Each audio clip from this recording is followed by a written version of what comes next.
자, 오늘 디모데 후서는요, 디모데 전서와 그 기록 시기의 차이가 사람마다 좀 다르지만은 한 최소한 1년에서 한 2년 사이 그 정도 보고 있습니다. 그러니까 디모데 전서가 언제 쓰여졌다고 했죠? 사도 바울이 로마 감옥에서 1차 투옥을 마치고 풀려나오고 나서 얼마 후에, 정확한 날짜는 모르지만은 자정한 AD 63년 경 어느 때에 기록된 걸로 우리가 보고 있습니다. 그리고 나서 이제 디모데 후서는 사도 바울이 두 번째 감옥에 갇힐 때 감옥 안에서 또 그 투옥 기간 중에서 마지막 투옥의 마지막 시간이 가까우는 그때 쓰여졌습니다. 그래서 AD 64년 7월에 로마 대화재가 있은 이후에 사도 바울이 그 이후에 어느 날 이렇게 로마의 감옥에 2차 투옥될 것으로 이제 보고 있습니다. 이 부분은 다 이제 모든 사람마다 동일한 의견인데, 근데 AD 64년 7월 이후 과연 언제 투옥됐냐, 이게 좀 차이가 많이 있습니다. 그래서 길게 보는 분들은 66년까지 보고 있어요. 66년에 투옥될 가능성이 있고, 짧게 보는 분들은 64년 후반부에 투옥될 가능성이 있습니다. 그래서 좀 시간차가 있어요.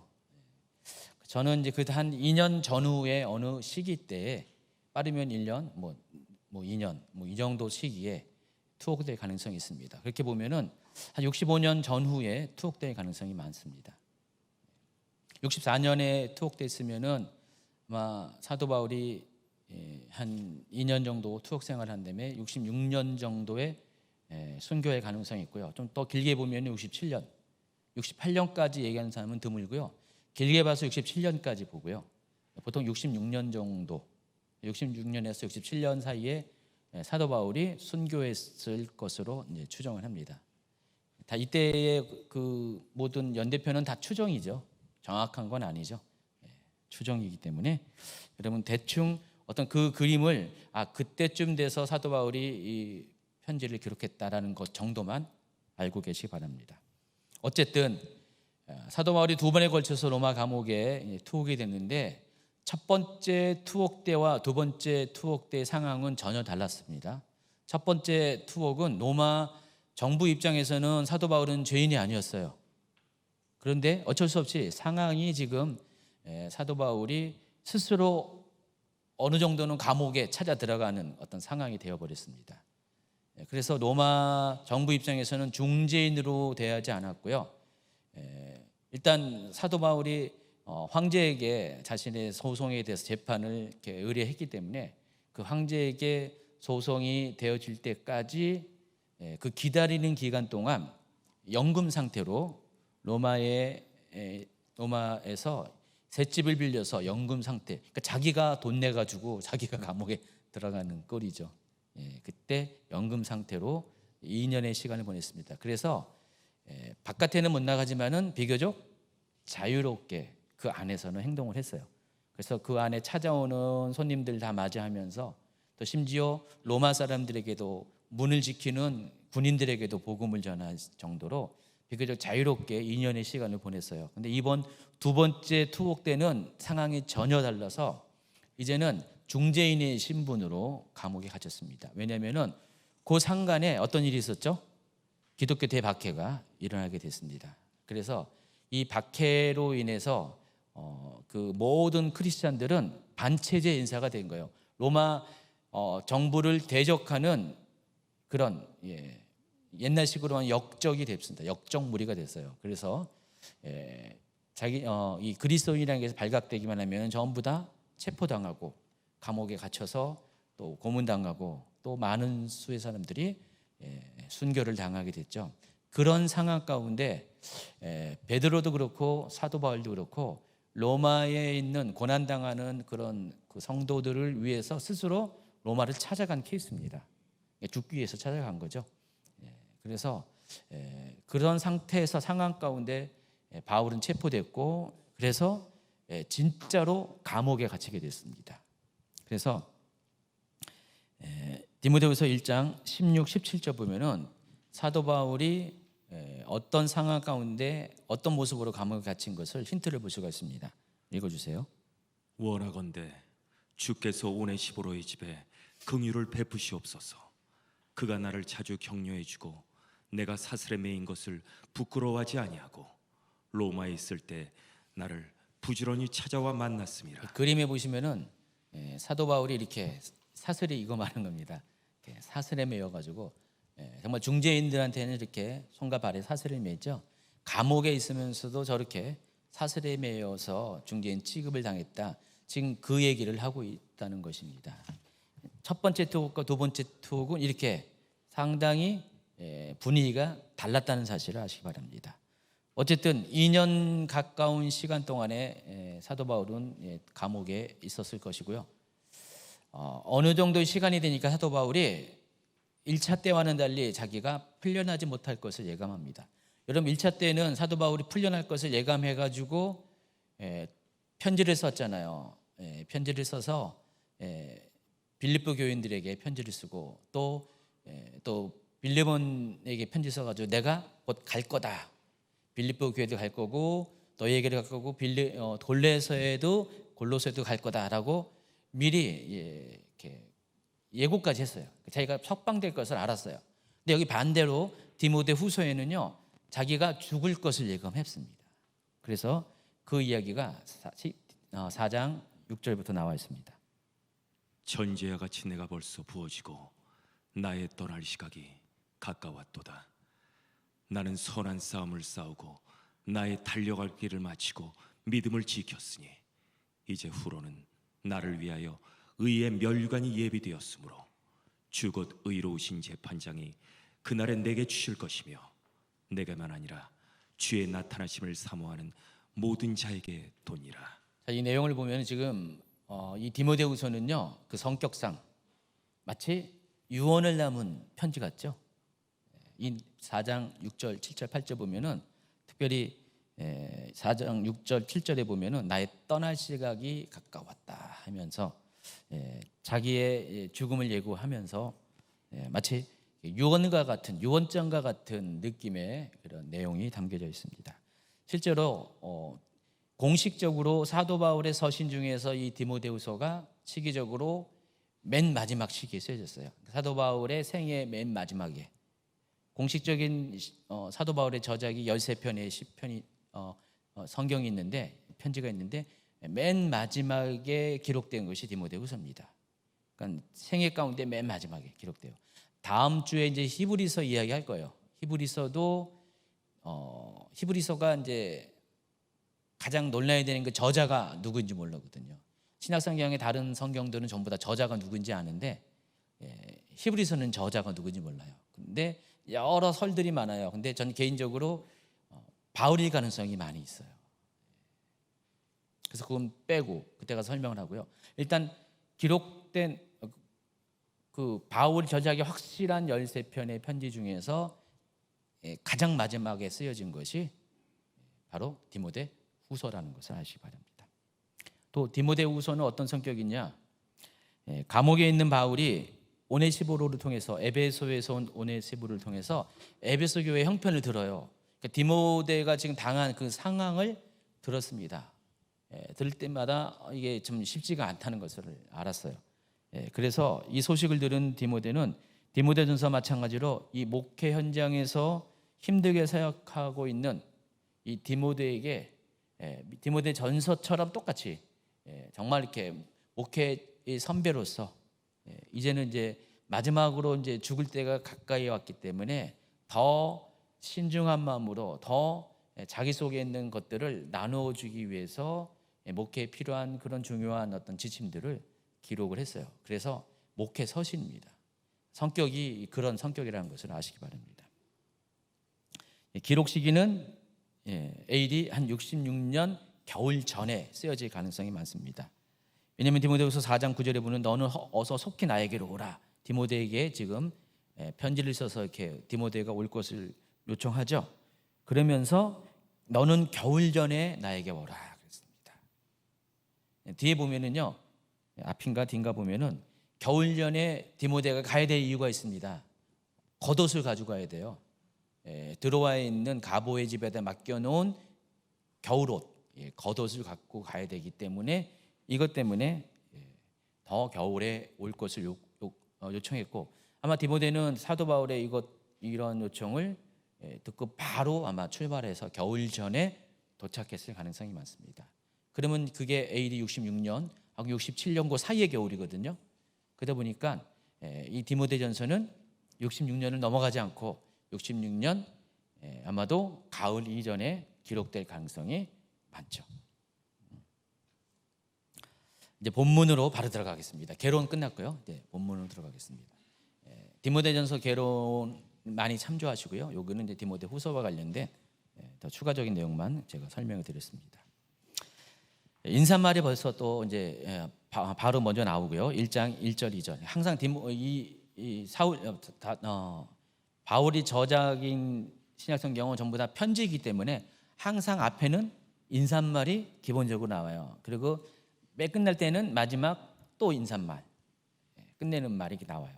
그런 구조로 되어 있고요. 1절, 2절이 인사말로 되어 있습니다. 그리고 3절에 이렇게 기록되어 있습니다. 내가 밤낮 간구하는 가운데 쉬지 않고 너를 생각하며 청결한 양심으로 조상적부터 섬겨오는 하나님께 감사하고. 그러니까 인사말에 이어서 디모데전서에는 곧바로 3절에 바로 나온 게 뭐죠? 다른 교훈을 말하는 그들에 대한 경고가 이게 등장했죠. 후서에는요, 아까 제가 디모데후서 4장 이야기를 하면서 이게 디모데후서의 성격이 뭐라고 했어요? 목회 서신이고 목회적인 조언을 담은 서신이고, 또 한 가지가 마치 마지막 바울의 유언과 같은 그런 내용을 기록한 서신이라고 했잖아요. 그래서 그런 의미에서 3절에서는 곧바로 등장하는 것이 사도 바울이 기도할 때 밤낮, 감옥에서도 밤낮으로 기도했는데 기도할 때 디모데를 생각해서 기도했다, 그 얘기를 하고 있습니다. 디모데를 기억하면서 막 기도할 때 디모데가 막 떠오른 거예요. 그러니까 디모데를 떠오르면서 하나님께 디모데가 떠오를 때마다 감사하는 기도를 했다, 이렇게 고백을 합니다. 그래서 디모데는요, 바울이 기도할 때마다 떠오르는 사람이었어요. 떠오를 때마다 디모데 때문에 바울이 감사를 하나님께 또 고백할 수 있는 그런 존재였다는 사실을 아시기 바랍니다. 여러분 중에도 그런 사람이 있나요? 막 이렇게 여러분 기도할 때마다 막 떠오르는 분이 있잖아요. 여러분 기도할 때 떠오르는 분, 최영 목사님 기도할 때 혹시 제가 떠오르지? 아니, 이제 여러분 이제 기도할 때마다 막 한참 기도가 깊이 들어가면 하나님 떠오르게 하는 사람이 있어요, 그렇죠? 그렇죠? 좋든 뭐 안 좋든 어떤 떠오르는 사람이 있어요. 근데 보통 좋은 의미에서 떠오르는 사람들이 있죠. 있을 겁니다. 근데 어떤 사람 막 기도하는데 막 떠오를 때 그 사람을 생각할 때마다 막 기쁘고 막 감사가 나는 그런 존재가 있어요. 디모데와 같은 존재가 분명히 있을 것입니다. 바울에게는 디모데가 그런 사람이었다는 것입니다. 그래서 특별히 바울이 지금 감옥 안에서 기도할 때 디모데를 자꾸 많이 생각했어요. 여러분이 감옥에 안 갇혀가지고 그래서 떠오르는 사람이 별로 없구나. 제가 몰랐습니다. 그러니까 누구든지 이렇게 이 감옥이라는 아주 특별한 상황, 외롭고 힘든 상황 가운데 고립되고 누군가가 필요하지만은 누군가를 만날 수 없는 그런 때 가장 자기 인생 가운데, 특별히 사역자인 바울에게 있어 사역 가운데 가장 존귀한 자, 가장 신뢰할 만한 자, 가장 친밀한 사람이 당연히 생각나겠죠. 지금 감옥이라는 특별한 상황 가운데 기도할 때 외롭고 힘들고 사람이 보고프고, 물론 사도 바울도 주님을 신뢰하고 믿음으로 이렇게 나간 사람이면 사도 바울도 사람은 사람이잖아요. 하나님에 대한 믿음은 믿음이고 또 사람에 대한 그리움은 사람이기 때문에 당연히 있을 수밖에 없어요. 그때 특별히 사랑하는 사람이 있고 그 사람이 생각난다면 어떻게 해요? 그 외로운 시간을 조금이나마 그 생각 자체만으로도 좀 위로를 받지 않을까요? 그런 사람이 전혀 없어. 완전히 철저히 혼자, 아무도 떠오를 사람이 없어. 그럼 정말 이렇게 처량하잖아요. 근데 비록 감옥에 있지만은 하나님께 기도도 막 하고 있지만은 기도할 때마다 하나님 막 떠오르게 하는 뭐 이렇게 너무 나에게 정말 사랑스러운, 나를 사랑하고 내가 사랑해 주는 그런 사람이 있다면 그 감옥 생활이 그래도 버틸만 하잖아요. 여러분 옛날에 뭐 그런 거 있잖아요. 보통은 가족이잖아요.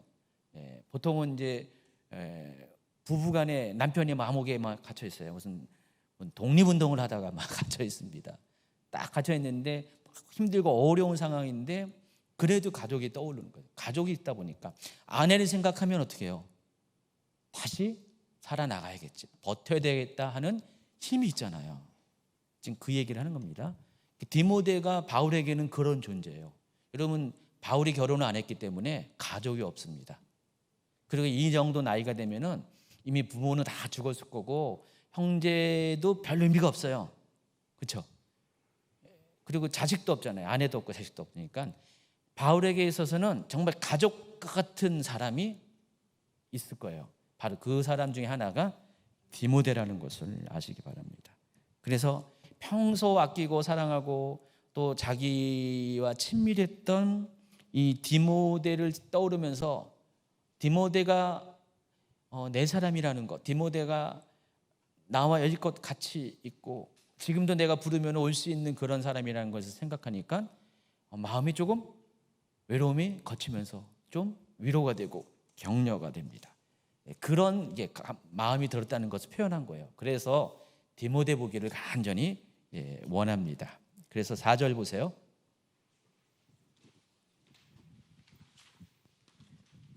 네 눈물을 생각하여 너 보기를 원함은 내 기쁨이 가득하게 하려 함이니. 그러니까 디모데를 보기를 원하는 생각만 해도 기뻐요. 정말 이렇게 보게 되면은 너무너무 기쁘다. 그 얘기를 지금 그 심정을 표현하고 있습니다. 자, 그런데 5절 이하에는요, 왜 사도 바울이 디모데를 그렇게 좋아했는지, 디모데를 사랑했는지에 대한 그 근거가 나와 있어요. 이는 내 속에 거짓이 없는 믿음이 있음을 생각함이라 그랬습니다. 그러니까 바울이 추억하는 디모데는 어떤 사람이라고요? 거짓이 없는 믿음을 가진 사람. 그러니까 순수한 믿음을 가진 사람. 바울이 디모데를 좋아하는 이유가 그거예요. 디모데가 비록 이방인과 유대인의 그런 혼혈이었고요. 어떻게 보면 이것도 저것도 아닌 그런 중간에 있는 사람이지만은 디모데는 굉장히 순수한 사람이었던 것 같아요. 그러니까 믿음에 있어서 가식이 없고 속임수가 없고 정말 진실하고, 여러분 그런 사람을 뭐라고 해요? 맑은 사람, 그렇죠? 투명한 사람, 유리와 같은 사람. 그런 사람만 보면 어떻게 해요? 너무 좋잖아요. 여러분 주변에 그런 사람 있어요? 없어요? 혹시 다른 분이 여러분이 그렇게 생각하십니까? 없어요? 저 옛날에 이렇게 한 1, 20년에 청년 사역을 할 때 어느 자매가 그땐 전도사였는데, 전도사님은 투명 유리화 같아요. 저한테 막 그러더라고요. 좋은 말 나쁜 말 다 있어요. 잘 이렇게 제 마음을 못 속인다, 그런 얘기하는 거예요. 그러니까 좋게 말하면은 순수하다, 나쁘게 말하면은 속에 담겨두는 거 없다, 뭐 그런 거겠죠. 그거는 이제 좀 순진과 이제 연관되는 거고, 순진한 게 아니라 순수한 영혼, 정말 거짓 없는 영혼. 참 그런 사람을 보면은 저도 막 그런 사람 만나면 너무 좋아요. 곁에 두고 싶고요, 사랑하고 싶고. 만약 그게 이성이라면은 더욱 더 사랑하는 존재가 되겠죠. 아직 결혼하기 전에 말하는 거예요. 그런 어떤 그 한 영혼이 너무나 맑고 깨끗하고, 근데 그게 믿음에 있어서도 하나님 앞에 그런 사람, 정말 이게 수정과 같은 사람, 유리와 같은 사람, 하나님 앞에 신실한 그런 믿음을 가진 사람. 디모데가 그런 사람이었어요. 그러니까 사도 바울이 그런 디모데를 알고 있어요. 그러니까 너무 사도 바울이 디모데 생각하면은 많은 주변에 동역자 있지만은 디모데와 같이 마음이 깨끗하고 믿음이 순수한 사람을 사도 바울은 그렇게 많이 몰랐던 거예요. 그러니까 그런 디모데 생각하니까 생각만 해도 기쁘고, 디모데가 만약에 자기 지금 감옥 생활에 외롭고 힘든 이 상황 가운데 디모데가 찾아와 준다면은 너무너무 아마 바울에게 위로가 되는 것 같습니다. 그런데 그런 디모데의 믿음이 어떻게 형성이 됐는가를 그 1장 5절 후반부는 이렇게 설명합니다. 이 믿음은 먼저 네 외조모 로이스와 네 어머니 유니게 속에 있더니 네 속에도 있는 줄을 확신하노라. 이 말을 들어보면은 디모데의 가족이 그런 것 같아요. 어머니도 그렇고 할머니도 외할머니도 그렇고 정말 그 집안은 이렇게 순수한 믿음을 가진 그런 경건한 믿음의 전통을 가진 집안인 것 같아요. 그런 어머니 밑에서 디모데의 어머니가 자랐고, 그런 디모데의 어머니 밑에서 디모데가 자랐다는 거예요. 사도 바울은 지금 이걸 다 알았어요. 제가 지난번에 참고로 하면서 얘기했잖아요. 디모데가 사도 바울이 제1차 전도 여행을 떠났을 때 AD 46년부터 49년 그 사이에 첫 번째 전도 여행을 떠났을 때 갈라디아 지방을 중심으로 전도 여행을 갔잖아요. 소아시아 중심으로 갔는데 그때 더베와 루스드라를 방문했습니다. 그때 루스드라가 디모데의 고향이거든요. 그때 그 루스드라에서 디모데의 집에서 머물렀을 가능성이 많다. 교회 전승에 의하면은 그렇게 이야기하고 있다고 설명을 드렸어요. 그래서 사도 바울은 그 집에서 머물면서 그 디모데와 디모데의 어머니 유니게 또 할머니 로이스를 겪어내면서 이 집안의 사람들에 대해서 그렇게 이미지가 이렇게 생겼던 것 같아요. 그래서 그 얘기를 지금 하고 있다는 것입니다. 어쨌든 디모데의 믿음의 유산은 어디로부터요?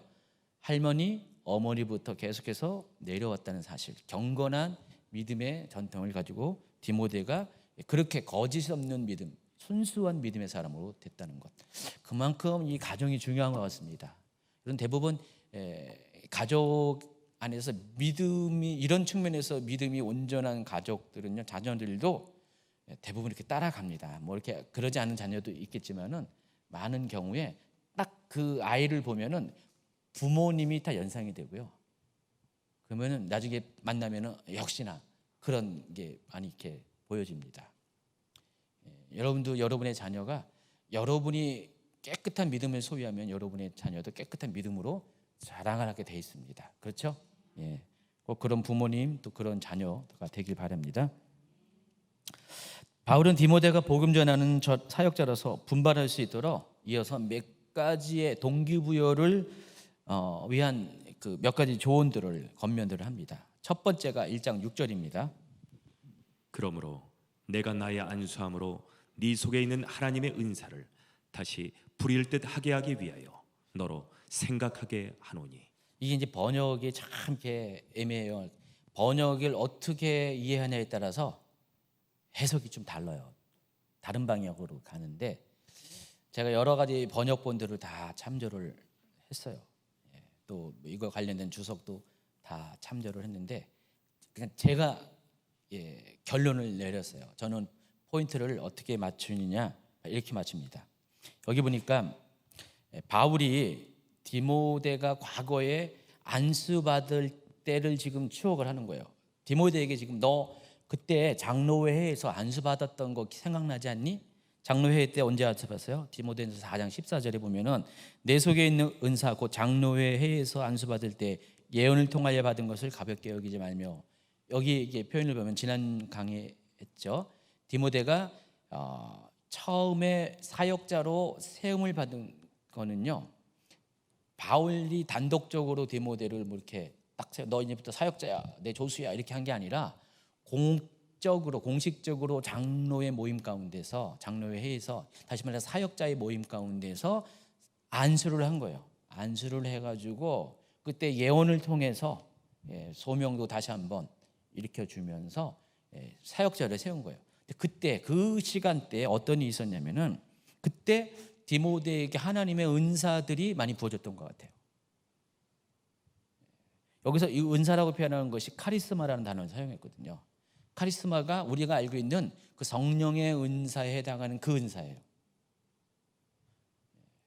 그래서 지금 디모데는요, 이때 안수를 받을 때, 장로회에서 안수를 받을 때 성령을 체험한 것 같아요. 성령의 세례를 받고 성령의 기름 부음 받았어요. 제가 지난번에 성령 강림에 관련해서 시리즈 설교를 하면서 그 성령 세례를 받을 때 나타나는 현상도 얘기했지만, 여러분 지나쳤는지 모르지만은 그때 살짝 지나가면서 얘기한 게, 성령 세례를 받을 수 있는 여러 가지 그 환경, 방법 중에 하나가 안수를 통해서 받았다. 기억나신 분은 기억날 겁니다. 아마 지금 사도 바울을 비롯해서 여러 그 사역자들이, 그 팀들이겠죠. 선교 팀들이죠. 선교 팀들이 아직은 그때 젊은 디모데였잖아요. 두 번째 전도 여행 갈 때 디모데를 다시 만나거든요. 그때 디모데를 동역자로 데려가요. 아마 그때에 아마 사도 바울은 같이 팀들과 함께 디모데에게 모여서 이렇게 같이 공동으로 안수를 했던 것 같아요. 그때 성령이 디모데에게 임했고, 디모데도 성령 세례를 아마 그때 받았을 가능성이 많고, 그때 이와 같이 카리스마가, 은사들이 임했다는 것입니다. 그리고 나서 이제 디모데는 성령의 사람으로 사울과 함께 사역하면서 그와 같은 성령의 은사를 통해서 사역을 했고 열매들이 나타나는 삶을 살았을 것입니다. 그런데 오랜 시간이 지났어요. 10수년의 시간이 지났어요. 거의 20년 가까운 시간이 됐습니다. 사도 바울이 디모데를 두 번째 만난 게 AD 49년이거든요. 그때 만났으니까 지금이 거의, 만약에 지금 이게 66년 가까운 시간이라면은 한 17년 시간 정도 지났잖아요. 이 정도의 시간이 흘렀기 때문에 디모데는 그동안 조금씩 밟아오면서 사역자로서 자리매김을 했고, 지금은 에베소 교회 담임 목회자예요. 어느 정도 중견의 사역자가 됐다는 것입니다. 바울은 노년의 사역자가 됐고요. 그런데 바울이 지금 이 말을 하는 이유는, 디모데가 오랫동안 그 한 10수년을 사역을 하다 보니까 뭐든지 다 처음에 그 열정, 처음에 그 소명감, 처음에 시작할 때 그 하나님 받은 그 능력들, 이런 것들이 처음과 같을까요? 처음과 같지 않아요. 뭔가 많이 쇠잔할 수 있어요. 성숙한 것도 있지만은 쇠잔하고 열정도 식을 수가 있어요. 왜냐하면 시간이, 또 목회라는 현장이, 특별히 에베소에서 목회하는 디모데 입장에서는 여러 가지 영육간에 많이 이렇게 힘들고 다운되고 분투하는 상황 가운데 그냥 처음에 그 열정을 가지고 지금도 그대로 유지하기라는 것이 쉽지 않습니다. 바울도 아마 자기도 겪었을 것 같아요. 그래서 그런 디모데에게 뭐라고 했냐면은, 자 디모데야, 네가 그 장로회에서 안수를 받을 때 하나님께서 너에게 카리스마를 부어주지 않았냐, 은사들을 부어주지 않았냐, 다시 그것을 지금 회복하길 원한다. 이왕이면 내가 다시 너에게 안수해서 그 네 속에 잠자고 있던, 꺼져갈 수밖에 없던 그 은사들을 다시 부릴 듯 일으켜주길 원한다. 그 얘기를 하는 거예요. 뭔 말인지 알겠죠? 여러분, 이렇게 목회를 하다 보면요, 느끼는 게 있습니다. 어느 순간에 느끼는 게 있는데, 처음에는 안 그랬는데 점점 시간이 갈수록 기름 부음이 약해질 때가 있어요. 어느 순간 기름 부음을 가지고 하는 게 아니라, 그러니까 하나님의 능력을 가지고 하는 게 아니라, 그러니까 성령의 임재로 인해서 나타나는 그 능력, 그게 기름 부음인데, 그 기름 부음이 아니라 내 힘으로 하고 있다라는 것들이 막 느껴져요. 그때 솔직히 힘들어요. 기름 부음이 없으면 마치 기름칠을 안 한 것처럼 떡끄덕떡끄덕거리고 문제가 생기고 막 그래요. 근데 성령이 이끌어가는 사역을 하면은 아주 기름칠한 것처럼 부드럽거든요. 기름이 나서 기름 그게 아니라 이미지가 좀 그래요. 비슷해요. 그래서 이 기름 부음이라는 것은 우리로 하여금 우리 힘으로 하는 것이 아니라 하나님의 힘으로, 성령의 힘으로 하게 하는 그런 능력을 가리킵니다. 처음에는 디모데에게 이런 기름 부음이 있었던 것 같아요. 그런데 시간이 갈수록 메마르고 건조하면서 디모데에게 이런 게 없어요. 지금 사도 바울은 그런 디모데에게 다시 내가 너에게 안수해서 그 기름 부음을 부릴 듯이, 그 은사들을 부릴 듯이 확 다시 타오르게 할 것이다. 그래서 그렇게 사역하기를 원한다. 네가 오면은 그렇게 하겠다, 그 얘기하는 거예요. 지금 내가 다시 너에게 안수해서 너의 꺼져갔던, 소멸했던 이 기름 부음을 다시 부릴 듯 일으켜가지고 너를 재충전하고 싶다, 그 얘기를 하고 있다는 것입니다.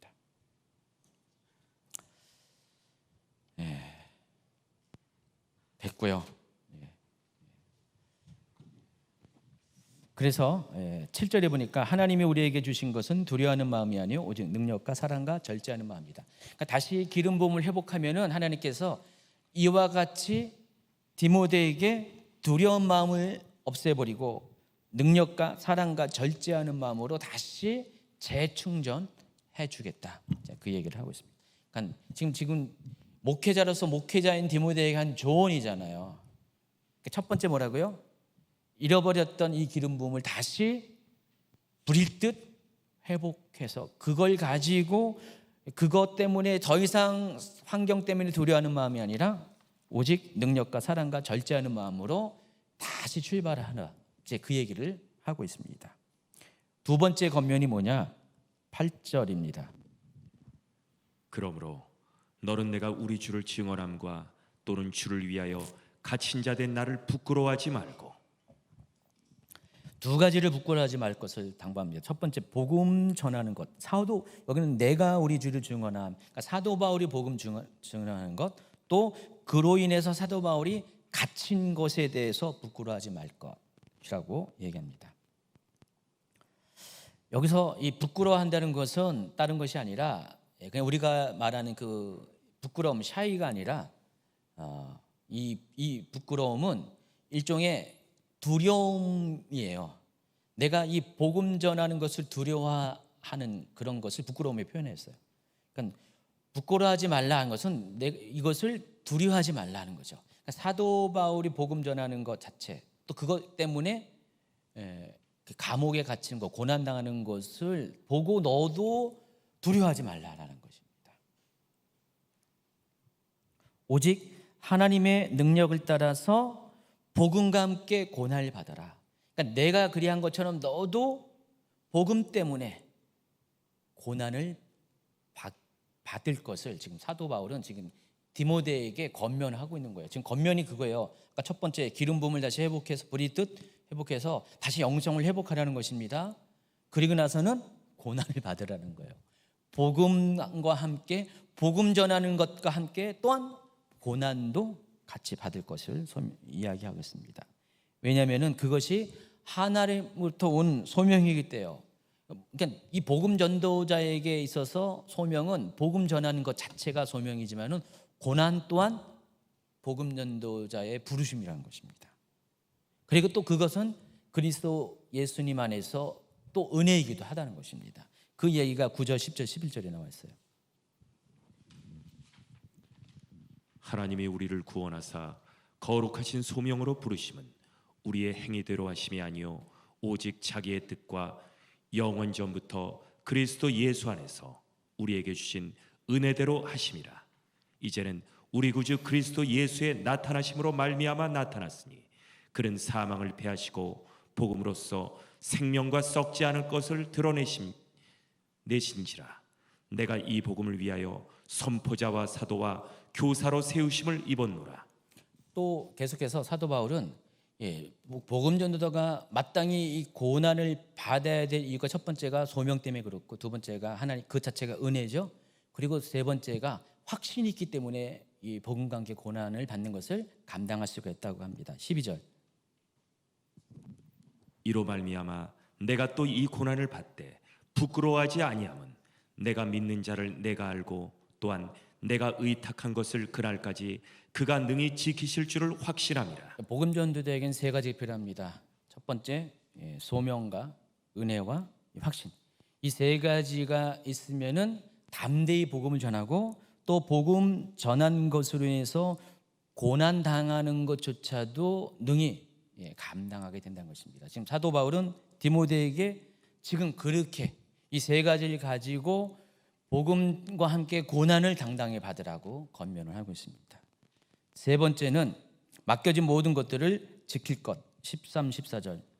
너는 그리스도 예수 안에 있는 믿음과 사랑으로서 내게 들은 바 바른 말을 본받아 지키고 우리 안에 거하시는 성령으로 말미암아 너에게 부탁한 아름다운 것을 지키라. 네 번째는 바울을 기억하고 동역자들이 어떻게 행한 것도 기억할 것을 권면을 합니다. 15절에 보니까 아시아에 있는 모든 사람이 나를 버린 이 일을 내가 안 하니 그 중에서 부겔로와 허무게네도 있느니라 그랬습니다. 지금 보면은 사도 바울이 아시아, 여기서 아시아는 소아시아를 가리킵니다. 우리가 살고 있는 이런 아시아가 말고 터키 지역, 그때 아시아라고 불렀던 것은 그때 세계관은 거기가 아시아였어요. 그 이상 넘어가는 거는 굉장히 그들의 생각 너머에 있는 거예요. 대부분은 고기를 아시아라고 생각을 했어요. 그게 아시아입니다.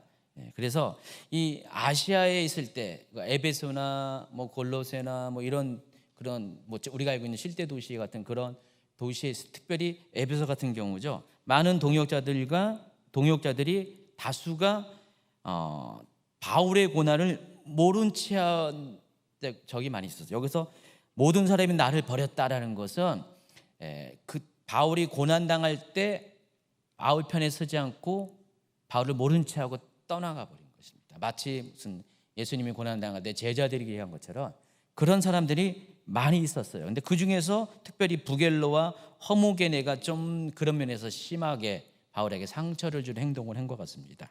또 반대로요, 오네시모로 같은 사람을 또 소개합니다. 이 오네시모로는요, 아까 이제 그 맨 처음에 첫 번째 구절 소개한 것처럼 바울이 감옥에 갇혔을 때 어떻게 해요? 직접 찾아와 가지고 바울을 계속해서 방문해 가지고 바울을 위로하고 막 이런 사람이었다는 것입니다. 솔직히요, 이때 당시 오네시모로가 한 행동은요, 이게 평범한 행동이 아니었어요. 왜냐면 바울은 지금 중재인이잖아요. 지금 국가 체제를 전복하는 반역죄로 갇혀 있습니다. 그런 바울에게 누군가가 감옥에 찾아왔다. 면회를 해서 찾아왔다. 그럼 로마 당국의 사람들을 보면 어떤 입장일 것 같아요? 같은 패거리, 같은 도당. 그래서 잘못하면요, 오네시모로도요 똑같이 잡혀가가지고요 똑같이 감옥에 들어갈 수도 있어요. 그런 위험성이기 때문에 앞서 많은 사람들이 바울을 버렸다는 거예요. 바울을 모른 채 했다는 것이에요. 근데 오네시모로는 그러지 않고 그럴수록 바울을 더 찾아다니면서 사술에 매여 있는 것을 부끄러워하지 않으면서 바울을 위로하고, 그러니까 바울이 너무너무 고마웠던 것이에요. 지금 바울은 자기의 고난의 시절을 보내면서 이 두 종류의 사람들을 다 겪어내고 있는 거예요. 오히려 버린 사람이 더 많죠. 등진 사람이 더 많죠. 오네시모 같은 사람은 더 소수지만은, 자, 이 이야기를 하는 이유가 있습니다. 디모데에게. 디모데도 똑같이 이런 길을 밟아야 돼요. 그래서 이런 자신의 경험을 이야기하면서 이런 부분에서 디모데가 준비해 줄 것을 마음으로 준비하고 감당할 것을 지금 권면을 하고 있습니다. 저는 이게 신실하고 충성된 사람에는요, 항상 고난 당할 때 정말 충성된 사람이 누구인지 그렇지 않은 사람이 딱 드러나요. 여러분 잘 나갈 때는요 다 충성스러워요. 그렇잖아요. 근데 좀만 고난이 찾아오면요 정말 충성된 사람이, 친구가 누구인지, 친구가 아닌 사람이 누구인지, 심지어 배반한 자가 누구인지가 드러나게 돼요. 저도 이제 좀 세월을 사다 보니까, 특별히 목회를 하다 보니까 교회가 어려울 때 확 드러나더라고요. 이번에도 성전 이전하면서 그게 드러나더라고요. 뭐 보고 싶어서 보는 게 아니라 그냥 자동적으로 이렇게 드러나요. 어렵고 힘든 거 맞잖아요. 이렇게 성전 이전, 우리 코로나 있었죠. 뭐 여러 가지 복합적인 환경 가운데 이 성전은 이사 오는 게 정말 이렇게 일반적인 성전 이전보다 몇 배나 어려운, 마음고생하는, 실제적인 어려운 상황들을 뚫고 나가야 되는, 돌파해야 되는 그런 성전 이전이었습니다. 어쨌든 여기까지 오게 하신 하나님께 감사드리고요. 저는 개인적으로요. 근데 그 가운데 저도 많이 그걸 느끼게 되더라고요. 원하든 원치 않든 간에 정말 이렇게 어떤 사람은 막 성전 이전하는 거에 대해서 막 이렇게 부정적인 막 이야기를 하고요. 뭐 심지어 우리 예배 드리는 것도 막 뭐라 그런 사람도 있어요. 왜 정부 시제가 안 따르냐고, 목사님은 그런 분도 있어요. 그때 만약에 정부 시제 따랐으면은요, 결과가 참 처참했을 겁니다. 아까도 어느 장로님이 이렇게 연락이 와서 이렇게 갑자기 이제 본인 교회 이야기하시면서 우리 교회 상황 물어봐요. 그래서 제가 얘기했죠. 지금 코로나 전에 비교해서 한 80% 정도 성도들이 예배에 참석하고 있던데, 목사님 그거는요 이상한 교회예요 하면서 특별한 교회예요 하면서, 대부분 교회가 20% 30% 또 50% 정도 예배에 참석 안 한대요. 6개월만 지나면은요 교회 떠난 사람 많을 거예요. 어쨌든 이런 상황 가운데 저희 교회는 뭐 예배를 많이 강조하면서 여러분 이렇게 많이 이렇게 독려를 했죠. 근데 그럼에도 불구하고 뭐 그런 사람, 반대하는 사람, 뭐라 그런 사람, 이런저런 성전 이전하는, 왜 교회 성전을 사야 되냐, 뭐 그런 사람, 뭐 다 설명했잖아요. 살 수밖에 없는 거. 우리가 사고 싶어서 산 게 아니라 갈 데가 없어서 산 건데, 뭐 이런 거, 뭐 이런 여러 그냥 갖가지 이야기를 많이 듣게 돼요. 속상하죠. 지금 가뜩이나 목사님 이렇게 힘들고 어려울 때 위로가 주지 못할 망정 자꾸만 힘들게 하고 어렵게 하고, 그런 소리 한번 들으면 어떻게 마음이 편해요? 사도 바울조차도 힘들었을 겁니다. 그런 일들이 많이 있었어요. 많이 있었는데 시간이 많이 지났어요 지금. 그래서 제가 뭐 그분들을 원망하고 그런 거 아니에요. 오늘 사도 바울도 원망 안 하거든요. 원망하는 게 아니라 그런 사람들이 있어요. 그러니까 저는 그거예요. 충성된 사람이냐 그렇지 않은 사람이냐, 그 두 가지 차이예요. 그러니까 충성된 사람, 신실한 사람들은 그 고난의 현장 가운데 사도 바울 같은 이 고난에 기꺼이 같이 동참하길 원해요. 근데 우리 교회는 그래도 그런 사람이 훨씬 더 다수여서 감사드리고요. 지금 그 얘기를 갑자기 하니까 떠오르네요. 저도. 그래서 사도 바울도 아마 그런 심정이었을 것 같아요. 그러니까 디모데에게 지금 그러한 현실적인 이야기를 해주는 거예요. 지금 목회 서신은 목회자가 목회자에게 쓴 편지잖아요. 그러니까 현실적인 얘기를 많이 해주고 있어요. 디모데야, 너 나 봐, 어려울 때 내가 이렇게 고난하니까 평소에 내 곁에 있었던 그런 동역자들이 많았지. 실제로 사도 바울에는 동역자들 많았거든요. 근데 봐봐라, 이렇게 감옥에 갇히니까 다 떠나가 버리고, 그런데 오네시오로 같은 사람은 자기 신변의 위험에도 불구하고 와가지고 나를 돌아보고, 얼마나 내가 감사하고 고마운지, 하나님 오네시모로 가족을 축복하기 원한다 하면서 막 이렇게 얘기하잖아요. 그런데 너에게도 그럴 수가 있다. 목회한다는 것은 이런 거다. 지금 권면을 하고 있습니다. 그래서 하나님의 이 사람은요, 복음 전하는 것만 부끄러워하는 것이 아니라 복음 전하는 일로 인해서 고난 당하는 것도 부끄러워하지 않고 그 고난 당하는 동료도 부끄러워하지 않는 그런 사람이 하나님의 사람이라는 것입니다. 2장으로 넘어갑니다. 2장으로 넘어가면은 복음 전도자가 가져야 할 자세와 장차받게 될 영광에 대해서 사도 바울은 소개합니다. 여러분 2장에는 여러분 알고 있는 유명한 이야기들이 많이 나와 있어요. 상당히 많이 나와 있는데, 첫 번째가 2장 1절 2절. 내 아들아, 그러므로 너는 그리스도 예수 안에 있는 은혜 가운데서 강하고 또 네가 많은 증인 앞에서 내게 들은 바를 충성된 사람들에게 부탁하라. 그들이 또 다른 사람들을 가르칠 수 있으리라. 복음을 위해서 고난 당한 것을 부끄러워하지 말고 더 적극적으로 예수 그리스도의 복음을 전파하는데, 그 첫 번째 방식이 자기뿐만 아니라 복음을 전할 수 있는 2세대, 3세대를 훈련시키라는 것입니다. 지금 사도 바울은요. 여러분 이 2절 같은 경우는요 아주 유명한 구절이에요. 네노라는 예전에 그 대학생 선교단체 있죠. 제자 훈련을 하는 선교단체들은 이 디모데후서 2장 2절을 제자 훈련의 모토로 삼았습니다. 왜냐하면은 여기는 제자 훈련의 제자를 배가시키는 그런 방법이 소개되어 있기 때문에 그래요. 그러니까 제자 훈련의 배가 원리라고 합니다. 첫 번째는요, 그림에서 보는 것처럼 디모데가 1세대입니다. 사도 바울이 디모데에게 복음을 전했죠. 그러면은 이 복음을 들은 디모데가 충성된 사람들에게 또 복음을 전해요. 그러면 그 충성된 사람이 또 다른 사람에게 복음을 전해요. 그럼 복음 전파가 1세대, 2세대, 3세대를 거쳐 나가요. 그러니까 이런 식으로 제자는 생겨난다는 것입니다. 그러니까 이렇게 하다 보면 어떻게 돼요? 지금 바울이 전한 이 복음과 하나님 나라에 대한 가르침이 디모데에게 전달되고 전승이 되죠. 그 디모데가 똑같은 것을 충성된 사람들에게, 또 그 충성된 사람들이 또 다른 사람들에게 전하면은요, 결국은 이 복음의 세대가 진행되면 될수록 복음의 확장 속도가 여러분 이렇게 산술급수적, 기하급수적이라는 단어가 아시죠? 개념이 아시죠? 산술급수적은 1 더하기 1은 2잖아요. 그것밖에 안 돼요. 근데 기하급수적은 뭐죠? 1 더하기 1은 2가 아니라 무한대, 그런 개념이에요. 그래서 지금 디모데라는 한 사람이지만은 디모데가 충성된 사람들 복수에게 전했고, 그 복수가 또 다른 복수들에게 전해요.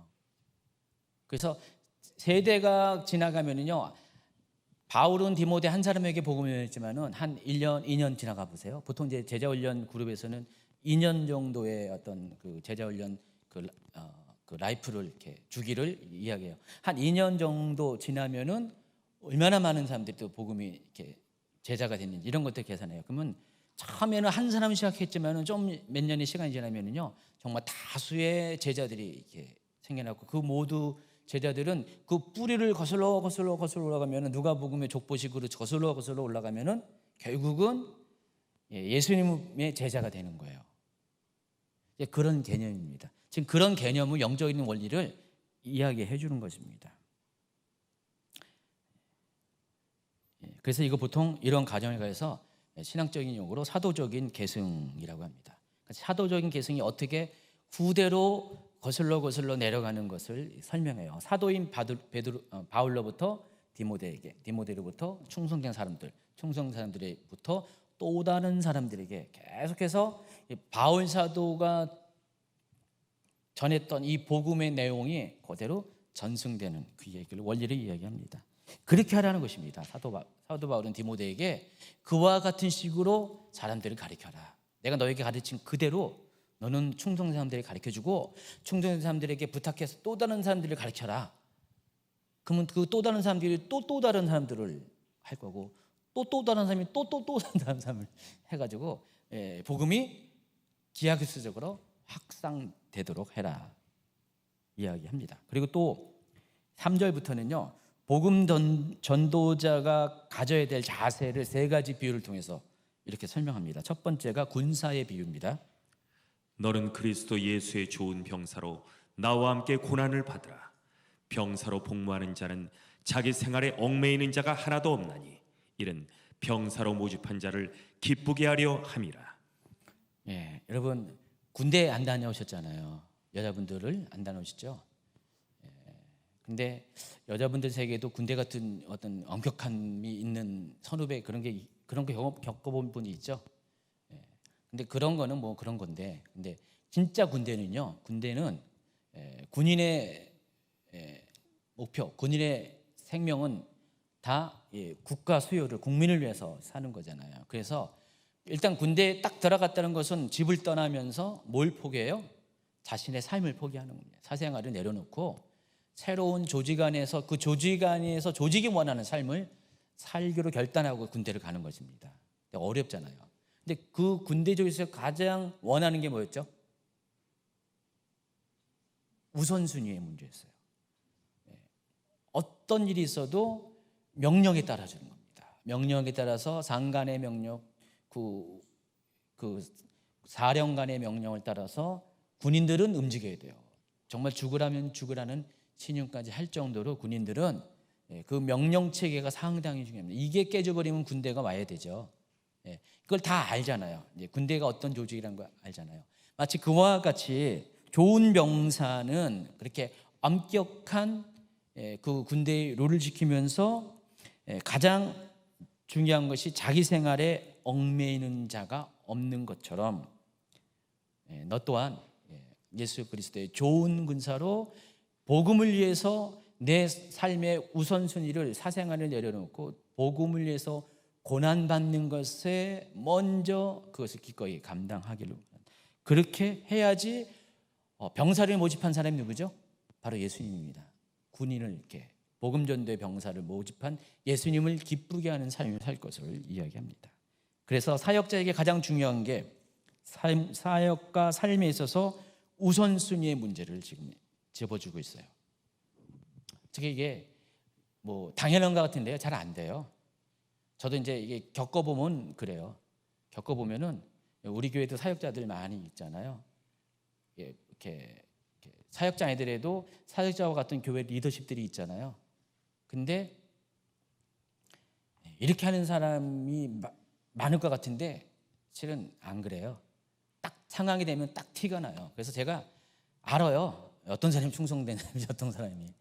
그냥 이런 어떤 우선순위를 요구하는 상황이 되면은 그냥 뭐 가만히 있어도 그냥 드러날 수밖에 없어요. 근데요, 사역자하고요 평신도는 또 확실히 다르긴 달라요. 많이 느껴요. 교회마다 평신도 사역자들을 많이 세우고 해요. 셀리도 세우고 많이 하는데, 근데 어느 선까지는 해요. 근데 어느 선 넘어가면 안 해요. 집 생각을 하거든요. 근데 이 전임 사역자, 뭐 파트 사역자 포함해서 이 사역자라는 뭐 전도사님이라는 그 타이틀 붙은 이상이 붙은 이분들은 그러지 않아요. 다 뭐 100%는 아니지만 그래도 차이가 있어요. 평신도 분들은 그냥 자기가 하다가 싫으면 안 해, 힘들면 안 해. 우선순위의 문제에 있어서 그냥 차선이 될 경우가 많이 있는데, 물론 우선하는 분들도 있는데, 소수지만은 이렇게 하는 분 있지만은 대부분은 어떤 정도까지는 그게 하지만은 못 지켜요. 근데 사역자들은 어떻게 해요? 확실히 다르긴 달라요. 그래서 우선순위에 있어서 이렇게 해요. 그럼에도 불구하고 또 그런 분들도 어느 단계에 가면 또 못해요.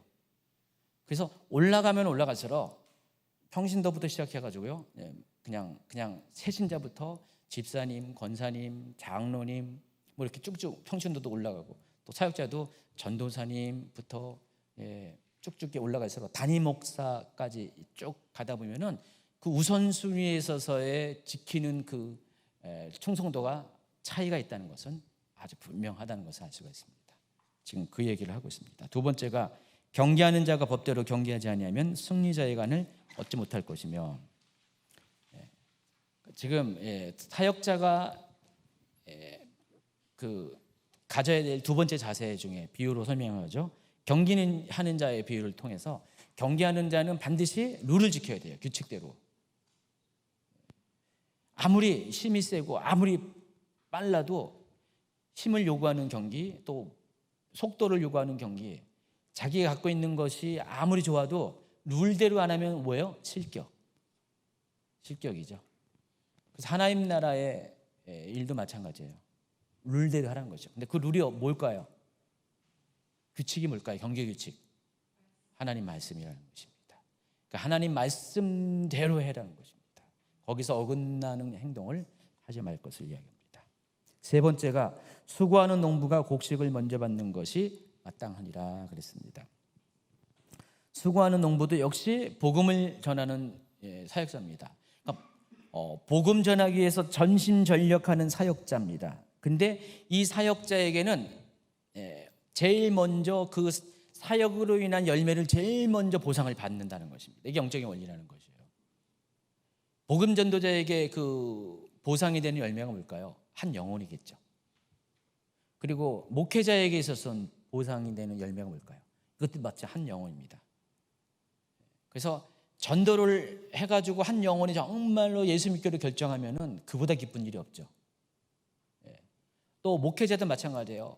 교회에서 막 힘들고 약하고 막 이렇게 궤도 이탈하려고 하는 사람들, 지친 사람들, 이런 사람들 권면하고 기도해주고 또 말씀으로 가르쳐주고 기도로 인도해서 정말 예전에는 정말 형편했던 사람들이 점점 단단해지고 든든해지고 하나님 말씀으로 막 성장해 가는 모습을 딱 보세요. 어느 순간에 딱 봤더니 정말 이렇게 성장해 있어. 그보다 큰 기쁨이 없습니다. 다른 어떤 것보다도 한 영혼이 예수님으로 돌아오고 또 한 영혼이 든든하게 믿음의 사람으로 세워지는 것보다 더 큰 열매는 없어요. 더 큰 기쁨은 없습니다.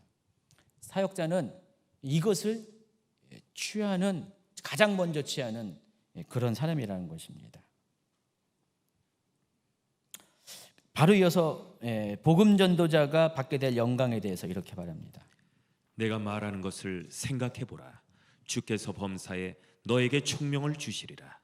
내가 전한 복음대로 다윗의 씨로 죽은 자 가운데서 다시 살아나신 예수 그리스도를 기억하라. 복음으로 말미암아 내가 죄인과 같이 매이는 데까지 고난을 받았으나 하나님의 말씀은 매이지 아니하니라. 그러므로 내가 택함 받은 자들을 위하여 모든 것을 참음은 그들도 그리스도 예수 안에 있는 구원을 영원한 영광과 함께 받게 하려 함이라. 그러니까 바울은 복음 때문에 지금 감옥에 갇혔어요. 쇠사슬에 매인 바가 되었는데 낭망하지 않는 이유가 있다고 그랬습니다. 왜냐하면 자기는 육신은 갇혔지만 하나님의 말씀은 결코 갇히지 않았고 널리 전파되고 있기 때문에 아무리 로마 정부가 복음 전자들을 전한 자들을 가둬서 복음 전파를 방해한다 할지라도 사람은 가둘지언정 복음 자체는 계속 전파되고 있다는 것. 그리고 또 한 가지는 내가 받고 있는 이 현재의 고난은 장차 주어질 영광에 비하면은 아무것도 아니고 하나님이 이 고난을 통해서 우리에게 고난당한 자에게 복음을 읽고 난 자에게 영광을 예비해 두셨기 때문에, 그랬기 때문에 지금 바울은 이 쇠사슬에 매인 것 때문에 낭망하지 않는다는 것입니다. 로마서 8장 18절 같이 읽을까요? 생각하건대 현재의 고난은 장차 우리에게 나타날 영광과 비교할 수 없도다. 로마서의 이 고백처럼 사도 바울은 지금 똑같은 이야기를 하고 있는 것입니다. 그러면서 11절부터는 더 구체적으로 그 영광에 대해서 이렇게 소개합니다. 미쁘다 이 말이요. 우리가 주와 함께 죽었으면 또한 함께 살 것이요. 참으면 또한 함께 왕노릇할 것이요. 우리가 주를 부인하면 주도 우리를 부인하실 것이라. 우리는 미쁨이 없을지라도 주는 항상 미쁘시니 자기를 부인하실 수 없으시리라. 그리스도와 함께 죽는 자는요, 그리스도와 함께 반드시 살 것이다. 그리스도를 위해서 고난을 참으면 함께 왕노를 하게 될 것이다 선언을 합니다. 자, 이 일은요 장차 주님이 다시 재림하실 때 성취가 될 것이에요. 여기 보면 왕관을 받는 장면입니다. 남자는 남자 같은데 무슨 파마한 여자 같기도 하고 아줌마 같기도 하고. 계시록 20장 4절, 5절, 6절에 보면 첫째 부활에 참여하는 자에 대해서 소개하면서 첫째 부활에 참여하는 자가 바로 왕노릇하는 자라는 것을 소개해요. 여러분, 계시록 강의를 저한테 이제 들은 분은 이제 요 첫째 부활자가 누구를 의미하는지를 알 겁니다. 결과적으로 이야기하면, 단도직으로 얘기하면 첫째 부활자는 복음을 위해서 순교한 사람을 말하는 것입니다. 이 복음을 위해서 이 순교한 자들에게는 하나님께서 첫째 부활의 영광을 주실 것이고, 장차 천년왕국이 도래할 때 그 천년왕국에서 왕노릇하는, 예수님처럼 왕처럼 이렇게 다스리는, 통치하는, 그러니까 여러분이 나중에 이제 천년왕국에 들어가게 될 거예요. 예수 믿다가 휴거당한 백성들은 다 천년왕국에 들어갑니다. 공중 휴거를 당해가지고 천국에 있다가 새로운 땅에 천년왕국이 시작되면은 그 천년 동안 지상에서 하나님 나라가 진행이 될 거 아니에요. 그때 휴거한 백성들이 다 내려올 거예요. 몇 명이 될지 몰라요. 뭐 수십억이 될는지 몰라요. 근데 다 똑같은 사람이 아니라 그 중에서 그들을 다스리는, 천년 동안에 그들을 다스리는 왕과 같은 역할을 하는 사람이 있다는 것입니다. 천년왕국에도 이렇게 왕국에 누가 보면은 이제 고울을 나누는 권세를 주신다고 그랬잖아요. 그런 것처럼 그런 일이 나중에 있을 것이라는 것입니다. 근데 그런 영광을 누가 차지하냐, 권세를 누가 차지하냐? 바로 이 복음을 위해서 고난을 참아내고 견디는 사람이, 심지어 순교까지 한 사람이 그런 왕노릇하는 권세를 받게 된다는 것입니다. 한번 구체적으로 읽어볼까요? 4절, 5절, 6절. 또 내가 보좌들을 보니 거기에 앉은 자들이 있어 심판하는 권세를 받았더라. 또 내가 보니 예수를 증언함과 하나님의 말씀 때문에 목배임을 당한 자들의 영혼들과 또 짐승과 그의 우상에게 경배하지 아니하고 그들의 이마 손에 그의 표를 받지 아니한 자들이 살아서 그리스도와 더불어 1000년 동안 왕 노릇하니 그 나머지 죽은 자들은 그 1000년이 차기까지 살지 못하더라. 이는 첫째 부활이라. 이 첫째 부활에 참여하는 자들은 복이 있고 거룩하더라.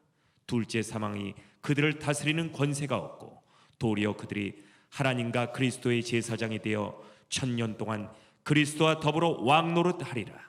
어렵지 않죠? 이해하겠죠? 예. 54페이지 넘어갑니다. 예. 진도가 빨리빨리 진행되고 있습니다. 앞단락에서 이제 복음 전도자의 자세에 대해서 권면했다면은 이제부터는 실제적인 차원에서 목회자에게 필요한 더 구체적인 권면을 합니다. 그래서 바울은 목회자가 하나님 말씀에 근거한 바른 교리로 무장되어 있음을 강조합니다. 왜냐하면은 당시 이 이방인 교회인 에베소 교회는 아까 디모데전서에서 소개한 것처럼 많은 이단들이 있었어요. 세 종류의 이단을 얘기했잖아요. 그때 율법주의에다가 금욕주의 그리고 물질주의, 이 세 종류의 이단에 대해서, 거짓 가르침에 대해서 제가 디모데전서에서 소개를 했습니다. 그 외에도 여러 가지 우상 숭배를 조장하는 그런 많은 것들이 있었어요. 그렇기 때문에 그러한 자들과 싸우려면은 그들 이단과의 싸움에서 가장 강력한 무기가 하나님 말씀이거든요. 말씀드린 것처럼 그 당시에는 아직 신학이 없었어요. 오늘날처럼 이렇게 신학교도 없었어요. 그래서 당시의 목회자들은 일단은 구약 성경을 알아야 되고, 그리고 예수님이 하신 말씀들, 아직 복음서가 또 없었잖아요. 이때까지만 해도 복음서가 없었잖아요. 예수님이 하신 말씀들을 조각조각 단편으로 이렇게 전승되고 있잖아요. 이야기식으로 막 구전으로 막 이렇게 퍼져나가고 있잖아요. 예수님이 이런 일을 하셨대, 이런 말씀하셨대. 이게 보통 사도들 입을 통해서 막 전파되고 막 그랬었어요. 이런 것들, 구약에 있는 내용과 신약에 있는 이런 이 내용들, 그걸 로기아라고 하는데, 이런 것들을 가지고 나름대로 하나님 말씀의 체계 안에 있었어요. 지금처럼 성경이 다 완성된 게 아니었기 때문에. 근데 그렇지 못한 사역자도 참 많았었어요. 아직 신생교회 같은 경우는. 그래서 그런 교회마다 조금 세련돼 보이는 뭐 율법주의 같은 뭐 이런 것들이 뭐 이렇게 영주주의 같은 게 막 오면은 사람들이 주눅이 들어가지고 그 교훈에 그냥 홀랑홀랑 넘어가 버리고 막 그런 일이 있어요. 그런 일이 많다 보니까 지금 디모데에게 뭐라는 거예요? 그런 자들과의 싸우기 위해서는 어떻게 해요? 이런 하나님의 말씀과 바른 교리로 든든하게 무장되어야 된다는 것입니다. 그래야지만 그들을 이길 수가 있다는 것입니다. 목회자는요, 그래서 목회자가 가져야 될 가장 큰 덕목은 제가 보기에는요, 여러 다양하게 많은 것들을 갖춰야 되지만은 가장 우선순위하고 가장 중요한 것이 하나님 말씀이에요. 목회자가 하나님 말씀을 모른다, 하나님 말씀에 대한 그 구체적인 진리에 대해서 잘 모르고 그냥 대충 알아요. 대충 그럴 것이다. 평신도 수준으로 알아. 상식 수준으로 알아. 기도는 열심히 하는데, 전도도 열심히 하는데 이 말씀에 대해서 모르잖아요. 그러면 이런 교회가 이렇게 이런 식으로 흔들릴 때 교회를 바로잡을 수가 없습니다. 제가 느끼는 게 최근에 큰 시간들, 한 5년 전부터 참 이런 현상들이 많이 나타나는 것을 제가 많이 느껴요. 이 교회 성도들을 흔드는 여러 가지 이상한 이야기들이 너무 많아요. 그럴싸한 얘기들 너무 많습니다. 완전히 이단이라면 바로 알 텐데 그것도 아니에요. 이상한 이야기들 정말 많습니다. 가지고 성도들이 뭐 유튜브를 통해서, 보통 유튜브를 통해서 이렇게 되거든요. 유튜브를 통해서 한번 딱 보면은 갑자기 거기 쑥 빠져가지고요, 내가 완전히 그쪽으로 빨려 나가는 것 같아요. 내가 쭉 빨려가지고요, 교회에서 성도들, 여기 우리 교우들이, 또 전도사님들이, 심지어는 뭐 저나 최 목사님이 얘기해도 어느 정도 세뇌가 된 데는 말이 안 통해요. 그런 분들 많이 봤어요. 옛날하고 정말 많이 달라요. 지금 많이 이렇게 정보가 오픈되는 시대에 유튜브를 통해서 누구나 다 말씀이 전하고 다 접할 수 있는 시대가 장점과 동시에 단점이 거기에 독초들이 많이 있어요. 먹지 말아야 될 것들. 근데 순진한 양들은 눈도 어둡잖아요. 양들은요. 그거를 그래서 양들은 양들인 것 같아요. 군들은 좀 덜 그런 것 같은데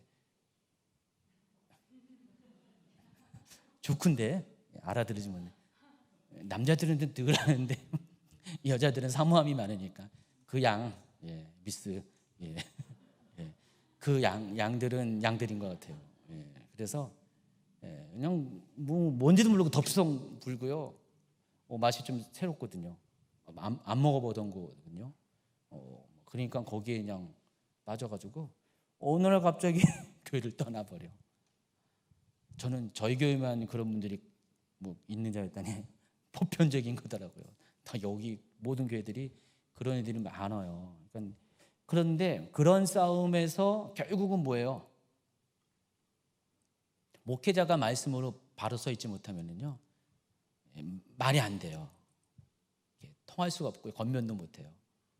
뭐 물론 뒤에 가면은 어느 정도 시기가 상황이 깊어지면은 아예 그런 사람들은 디도서 보면은 3장 9절 10절 보면은 아예 이렇게 몇 마디 하다가 아니면은 그냥 더 이상 논쟁하지 말고 정말 이게 이당스러우면은 그냥 탁 숨겨버리고 그냥 끊어버리라 이렇게까지 해요. 말이 안 통하니까. 여러분 신천지 말 안 통해요 진짜. 신천지가 돌아오는 건 기적인데 하나님이 요즘 코로나 때문에 기적을 많이 일으켜가지고 막 신천지는 빠져나가는데 그 사람들이 다 교회로 오는 거 아니에요.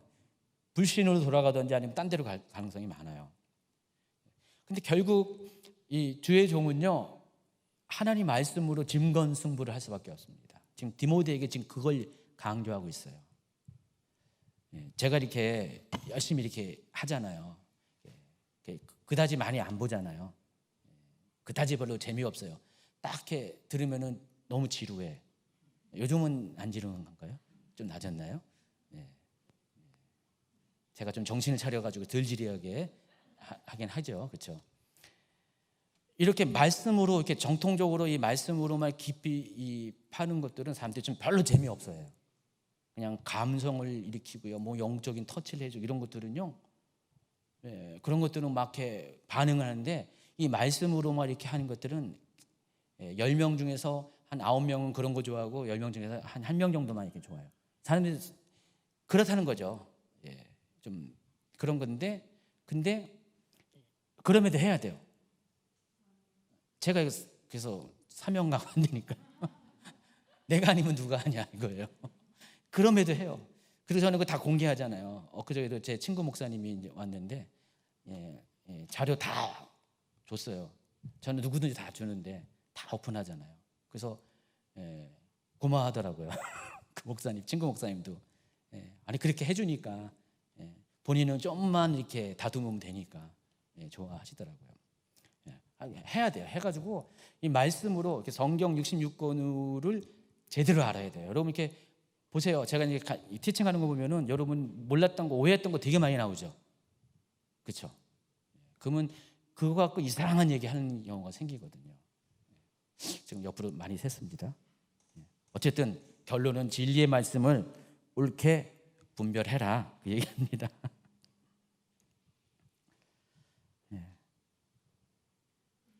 하나님 말씀의 터 위에 든든히 서 있는 사람은 어쨌든 그것 때문에 그런 교회를 흔들는 그런 거짓 교훈과 이단으로부터 교회를 지킬 수가 있다는 것입니다. 그리고 또 55페이지 보면은 그릇의 비유. 큰 집에는 금그릇과 은그릇뿐만 아니라 나무그릇과 질그릇이 있어 귀하게 쓰는 것도 있고 천하게 쓰는 것이 있나니 그러므로 누구든지 이런 것에서 자기를 깨끗하게 하면 귀히 쓰는 그릇이 되어 거룩하고 주인의 쓰심에 합당하며 모든 선한 일에 준비됨이 되리라. 그러니까 지금 사도 바울은 디모데에게 말하는 거예요. 지금 디모데에게 말하면서 집마다 이렇게 여러 그릇이 있어요. 참고로 저희 집은 금그릇 없어요. 은그릇도 없고요. 나무 그릇은 있습니다. 그러니까 그릇이 다 용도마다 그 재료에 따라서 용도가 다르잖아요. 근데 평소에 내가 그 쓰기에 합당하게 깨끗하게 준비가 되면은 하나님께서 때가 되면은 그 그릇을 사용한다는 것입니다. 그 사역자는 그렇다는 것입니다. 사역자뿐만 아니라 여러분 모두가 평소에 준비되어야 돼. 하나님 앞에 쓰임을 받기 위해서. 하나님 왜 나를 사용하지 않으세요? 왜 저 사람만 사용하고? 그렇게 기도는 열심히 해도 준비를 안 해. 그러면 안 돼요. 이 설교자도 말씀을 준비 안 하면은요, 하나님 사용하고 싶어도 사용 못 해요. 여러분, 대부분의 큰 교회들 이렇게 유명한 목사님들은요, 기본적으로 말씀이 준비가 된 분들이에요. 그럼 말씀이 준비 안 되면은 조그만 교회밖에 못 해요. 그냥 몇 사람 이렇게 사랑으로 이렇게 섬겨줄 수 있는, 그 사랑 때문에 그 교회 안 떠나는 그 소수의 사람이 있는 교회, 정말 그럴 수밖에 없어요. 근데 말씀으로, 그래서 목회자가 다 준비해야 돼요. 다 읽고 묵상하고 연구하고, 그것이 그냥 지식으로만 끝나는 게 아니라 삶이 되고 영적인 어떤 적용이 되고 이런 것들을 해야 된다는 것입니다. 그리고 22절 23절 또한 너는 청년의 정욕을 피하고 주를 깨끗한 마음으로 부른 자들과 함께 의와 믿음과 사랑과 화평을 따르라. 어리석고 무식한 변론을 버리라. 이에서 다툼이 나는 줄 아니라. 여기 청년의 정욕은 성적 욕망, 방종만을 의미하는 것이 아니라 청년 때에 품을 수 있는 모든 충동적이고 절제되지 않는 생각, 행동 모두를 포함한 단어입니다. 그래서 지금 디모데가 청년의 때잖아요. 디모데도요. 약간 청년의 때가 약간 지나가는 아직 청년이죠. 그때에 있는 디모데에게 이런 권면을 하는 겁니다. 늙은 디모데가 아니라 젊은 디모데에게. 그래서 이런 덕목을 가지고서 내면과 인격 그리고 삶에 있어서 불의를 떠나서 깨끗한 사람들에게 나타나는 그 덕목들을 가지고 살 것을 이야기합니다. 통과. 그리고 2장의 마지막은 이렇게 정리합니다. 한번 같이 읽어볼까요? 주의 종은 마땅히 다투지 아니하고 모든 사람에 대하여 온유하며 가르치기를 잘하며 참으며 거역하는 자를 온유함으로 훈계할지니 혹 하나님이 그들에게 회개함을 주사 진리를 알게 하실까 하며 그들로 깨어 마귀의 올무에서 벗어나 하나님께 사로잡힌 바 되어 그 뜻을 따르게 하실까 합니다. 여기 보면 결론적으로 주의 종들이 갖춰야 될, 마땅히 갖춰야 될 5가지의 태도를 소개합니다. 주의 종은 다투지 말아야 된다. 여러분, 제가 읽을 때 저를 비롯해가지고 우리 전도사님들 다 포함해가지고 셀 리더까지 한번 판단하라는 게 아니라 한번 생각을 해보세요. 이 기준에 얼마나 우리 교회 사역자들은 리더들은 여기 맞춰서 잘하고 있는가 아닌가를 한번 지금 읽을 때마다 한번 생각해 보세요. 동그라미 X, 세모. 주의 종은 다투지 말아야 됩니다. 주의 종은 모든 사람에 대해서 온유해야 됩니다. 주의 종은 가르치기를 잘해야 됩니다. 주의 종은 잘 인내해야 됩니다. 주의 종은 거역하는 자를 온유함으로 징계할 줄 알아야 됩니다. 어때요? 점수가 나왔나요? 점수는 여러분 알기 바라고요. 공유하지 마시고. 제가 이 말씀을 보면서 2가지 마음이 들어요. 직겁하는 마음이 들고요. 또 한 가지는 내가 과연 어떤가에 대한 위로도 되고요. 2가지 마음이 동시에 듭니다. 제가 아까 누구한테 부탁했어요. 이거를 잘 이렇게 디자인해 가지고요. 우리 사역자들에게 인쇄해서 나눠주려고. 우리 모든 사역자들에게. 그래서 우리 여기 전도사님부터 하는 거는 그대로 원문 그대로 주의 종은 해가지고 그대로해서 인쇄해 줄 거고요. 또 우리 평신도 사역 리더들 아니면 여러분 평신도들에게는 고기를 가로로 해놓을 거예요. 그래가지고 본인 이름을 쓰게 해가지고 여러분 무슨 책상에다가 벽에다가 붙여가지고 작게 크게 다 여러 종류로 나눠줄 생각을 아까 디자인 의뢰를 했어요. 이거 보면은 이거 볼 때마다 주의 종은 다투지 말아야 되는데 다툴래다가 이거 보고 다투지 말고 이렇게 하라고. 이게 종합적인 이야기지만 굉장히 실제적이고 여러분의 길을 제시하는 표현인 것 같아요. 여러분 목회자뿐만 아니라 여러분 모두가 다 하나님의 사역자라서 다투지 마세요. 모든 사람에 대해서 온유하세요. 가르치기를 잘하시고 인내하시고 거역하는 자를 또 온유함으로 징계할 줄도 아는 단호함도 갖춘 여러분 되기를 축원합니다. 3장으로 넘어갑니다. 디모데후서 3장에는요 지금까지 분위기가 확 달라집니다. 이제는 마지막 때에 대한 조언이 들려져 있어요. 마지막 때가 되면 악이 어떤 모습으로 세상에 드러날 것인지, 그리고 그때 상황에 대해서 자세히 소개합니다. 여기 보면은 이것도 유명한 말이잖아요. 너는 이것을 알라. 말세에 고통하는 때가 이를 때 나타나는 19가지 현상을 쭉 소개하죠. 다 안 읽어도 되겠죠? 준비해 오셨나요? 그럼 읽어드려야 되나요? 시간 관계상 읽지 않겠습니다. 19가지의 마지막 때 일어나는 현상에 대해 소개하는데, 결론은 이 같은 자들에게서 내가 돌아서라. 그리고 여러분 자신도 이 같은 자가 되지 말아야 됩니다. 근데 여기서 이 성경에서 말하는 이 마지막 때에 대해서 여러분 알아야 돼요. 마지막 때는요 크게 보면은 예수님이 초림하실 그때부터 또 재림하실 때까지가 다 마지막 때예요. 근데 좁게 보면은 재림하실 때가 마지막 때, 이렇게 보통 두 가지 개념으로 보는데, 여기서 이 마지막 때는 재림의 상황을 얘기한 게 아니라 초림의 상황을 얘기합니다. 그래서 광의적인 의미에서 이 마지막 때, 그때가 되면은, 그 고통하는 때가 되면 이런 일들이 있을 것이다 이야기해요. 실제로 사도 바울이 목회하던 이때도 이미 마지막 때가 시작했잖아요. 이런 일들이 있었어요. 그렇기 때문에 5절 후반부는 이 같은 자들에게서 내가 돌아서야 될 것이다 이렇게 미래적으로 얘기하지 말고 현재적으로 돌아서라, 지금 돌아서라 이렇게 명령을 하는 것입니다. 그리고 이 마지막 때에 나타날 현상 중에 하나가 6절부터 9절에는 많은 이단들이 일어날 것을 경고합니다. 읽어줄까요?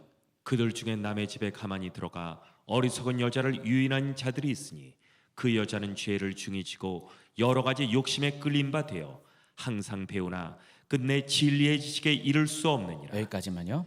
여기 보면은 6절에 남의 집에 가만히 들어온 자는 이단을 가리키고요, 어리석은 여자는 이단에 빠져 영혼을 망치는 사람을 말합니다. 원래 이게 문자적으로 작은 여자를 의미하는데 의미가 도덕성이 결여되거나 안정감이 결여된 여자, 도덕성이 결여되거나 안정감이 결여된 여자, 이런 사람들은 여자라고 해서 여자만 말하는 게 아니라 상징하는 거잖아요. 모든 사람들을 말합니다. 이런 사람들은, 이 어리석은 성도들은 가만히 집에 들어온 사람에 의해서 유혹에 빠지게 된다는, 이단에 넘어가게 된다는 것입니다. 그래서 이단에 빠지는 세 가지의 그 특성이 있습니다. 죄를 중히 지고 여러 가지 욕심에 끌림 바 되어 항상 배우나 끝내 지식에, 진리의 지식에 이를 수 없는 사람. 이단에 빠지는 사람의 특징은 죄와 상관이 있고요, 욕심이 많고요, 욕심에 쉽게 끌려다니고, 또 한 가지가 지식에 대해서 궁금증이 많아요. 지식에 대한 배우고자 하는 것이 많아요. 근데 하나님에 대한 지식이 아니라 하나님 말씀 외에 대한 지식들. 그래서 여러분 너무 이렇게 특이한 거 좋아하고 특이한 거 알기를 배우고요, 뭐 하나님 말씀이라 가르치면서 좀 약간 좀 특이하다 그러면은 뭔가 좀 이거 달라 그러면은 쏙 이렇게 빠져가는 분들 조심해야 됩니다. 그런 사람들은 이단에 끌려가기가 쉽습니다. 이런 유형의 사람들에게 접근해서 유혹을 한다는 것을 아시기 바랍니다. 또 마지막 때에 있을 세상의 핍박과 그리스도인에 대한 대응에 대해서 10절부터 13절까지는 이야기합니다. 여기 보면은 사도 바울은 이 마지막 때에는 타락과 거짓 사인 세상 가운데 나는 진리를 수호하면 살아야겠다라고 생각하고 건건하게 살아가는 사람은 핍박을 받을 수밖에 없다는 것입니다. 제가 이제 제자 훈련 중에 팔복에 의를 위해 핍박도 않는 복이 있나니라고 그 8번째 복 얘기하면서 제자 훈련 받는 분들은 이 원리를 알죠. 지금 왜 핍박이 있냐, 뭐 때문에 핍박이 있다고 했어요? 지금 이 시대가 두 가지의 원리가 공존하는 시대라고 했죠. 이 세상을 지배하는 현재 이 세상의 원리, 죄의 원리, 악한 세상의 원리, 마귀의 원리가 지금 이 세상을 살고 있어요. 근데 지배하고 있는데 오는 세상의 원리가 또 중첩되어 있어요. 이 오는 세상의 원리, 하나님 나라의 원리인데 이거 예수님이 갖고 왔잖아요. 그러니까 예수님이 초림하실 그때부터 예수님이 재림할 때까지는 오는 세상의 원리, 하나님 나라의 원리가 시작돼 가지고 쭉 갈 거고, 또 그 이전에 예수님 초림하기 이전에 이 세상의 원리가 이미 창조 때부터 태초부터 있었어요. 타락한 이후부터 있었어요. 이게 쭉 가요. 그래서 이게 어디 끝나냐면 예수님의 재림의 시기에 끝나요. 초림의 시기부터 재림의 시기까지 이 두 가지 원리가 중첩된 시기예요. 중첩된 시기이기 때문에, 그래서 두 가지 원리가 충돌이 일어나서 핍박일 수밖에 없다. 그렇게 알고 있을 것입니다. 그래서 지금 그 얘기를 하고 있는 것입니다. 근데 이 시기에 성도들이 핍박을 이길 수 있는 힘은 뭘까요? 역시 하나님 말씀이라는 것입니다. 하나님 말씀은 첫째는 성도를 하여금 하나님의 사람으로 온전하게 할 것이고요, 둘째는 모든 선한 일을 행할 능력을 갖게 해요. 그러니까 하나님 말씀은 여러분들을 정결하게 합니다. 청결하게 만들고요, 그걸로 끝나는 것이 아니라 세상에 대해서 이기고 선한 일을 할 수 있도록 능력을 주시는 게 하나님의 말씀이라는 것입니다. 계속 말씀을 많이 강조하고 있어요. 지금 디모데에게 사도 바울은 계속 장마다 기회 있을 때마다 말씀을 계속 얘기해요. 하나님 말씀을.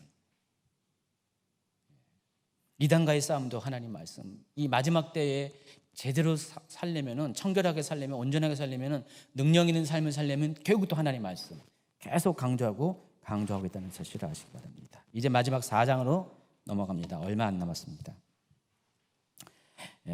바울은 디모데를 향한 마지막 교훈으로서 다시 한번 복음 전도자의 사명을 강조합니다. 첫째는 때를 얻든지 못 얻든지 말씀 전하는 일에 항상 힘쓸 것. 둘째는 성도들로 하여금 주의 말씀으로 훈련시킬 것. 아까 했던 것을 또 강조합니다. 4장 1, 2, 3, 4절. 하나님 앞과 살아있는 자와 죽은 자를 심판하실 그리스도 예수 앞에서 그가 나타나실 것과 그의 나라를 두고 엄히 명하노니 너는 말씀을 전파하라. 때를 얻든지 못 얻든지 항상 힘쓰라. 범사의 오래 참음과 가르침으로 경책하며 경계하며 권하라.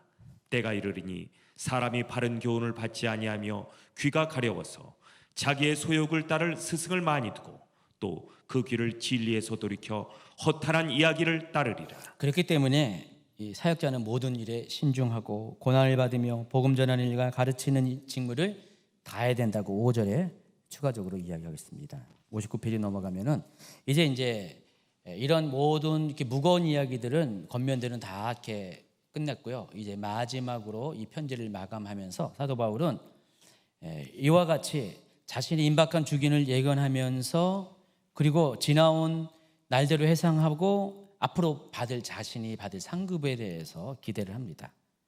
4장 6절 7절 8절.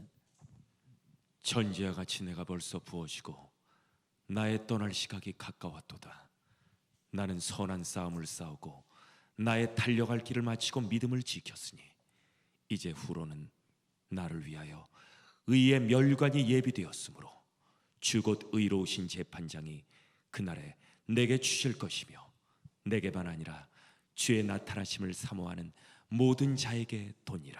여기서 전제가 의미하는 것은 구약의 제사 제도 중에서요, 전제가 이제 이거예요.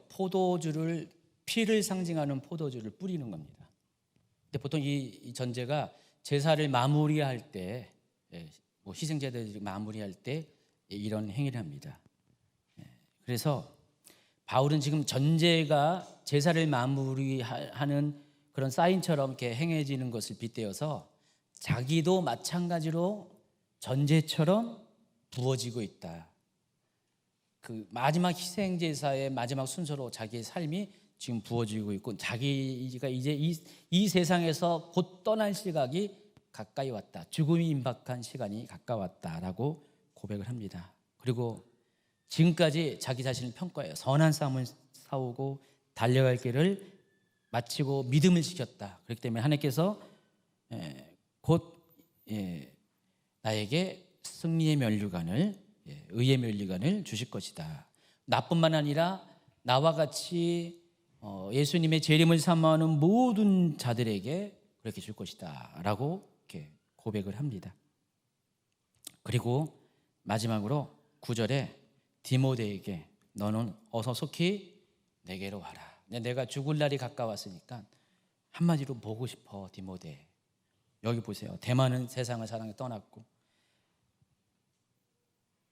그레스게는 갈라 데려갔고 디도는 달마데어 뭐 이 사람들 보낸 거예요. 사도 바울이 임무차. 누가만 지금 나와 함께 있는데 너무 보고 싶어. 이제 나 이제 곧 죽거든.